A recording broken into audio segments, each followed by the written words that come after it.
So this series has seen astounding fitness levels from all the teams on the series, and one thing's for sure, that's really improved how they are defending and changing their tactics of how to break down defences. Now with that, we're going to see a few clips on the iPad once again to see how teams utilise their game plan using their fitness and skill set. The first clip we're going to see is of Scotland. Scotland, notoriously a team that like to keep the ball, build their phases and wear down the opposition. From the restart, we've highlighted Charlie Spofforth. He's a player who's in the dreaded zone. Once you're in the middle of the pitch as the third and fourth defender, you can clock up some serious metres, as we're seeing here. Every single width, you accrue in that distance, making it all the more difficult to make clear decisions because you are under huge fatigue. At this point, he's accrued 230 metres and the team have got really tight, leaving Ryan Oluwafere having to make a decision. He steps in on Horn, leaving a 2-on-1, which is executed out wide by Lee Jones. Incredible build-up play, 283 metres, and just look at the exhaustion on those English players lying on the floor.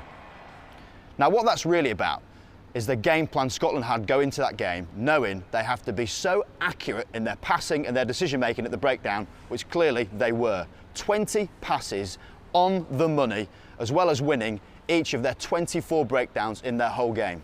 They kept the ball for 6 minutes and as a result, they won their game. Outstanding play by Scotland. But not everybody likes to play a passing and possession type of game. And certainly South Africa, one of the most exciting prospects out in Hong Kong, had a very different tactic. What we're going to see on these next three clips is how they use the kicking game. In South Africa's Hong Kong tournament, 25% of their tries were scored through kicks, and here we can see Selwyn Davids calling the kick option to be on. Huge space in behind Fiji, and Jerry Tuwai, usually sweeping, got caught up in the breakdown and struggles to get back. Davids calls the kick, uses his electric pace, gets a favourable bounce and scores it underneath the sticks. These youngsters coming through from South Africa clearly have a wonderful sense of vision, but also have a great ability to execute their game plan. Every single game, bar one, they use the kick to score, taking away the theory of it being a risk. The next clip we're going to see is New Zealand, and South Africa once again using set piece to identify an opportunity to kick the ball deep.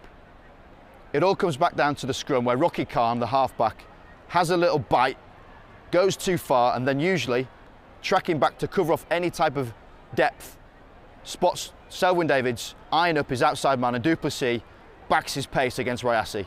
Comes into the shot and welcome him to the 36-kilometre club. Flies it, hacks it on, it may well be off his shin, but it all counts, and what commitment we see. He scores it before getting clattered into the boardings. A well-worked try from South Africa, and du Plessis showing his pace.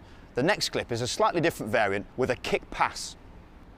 Once again, it's that man, Selwyn Davids, player of the tournament out in Hong Kong, sees Zane Davids out wide, calling for the ball, giving a very small area that he's got to hit. Puts it on his left foot. Davids captures the ball, throws off the defence, and off he runs for a celebratory score out in Hong Kong. Wonderful skill set from this young South African team, showing how effective the kick can be in the game of sevens. One thing that underpins it, if you have the excellence of execution, then it's less about luck.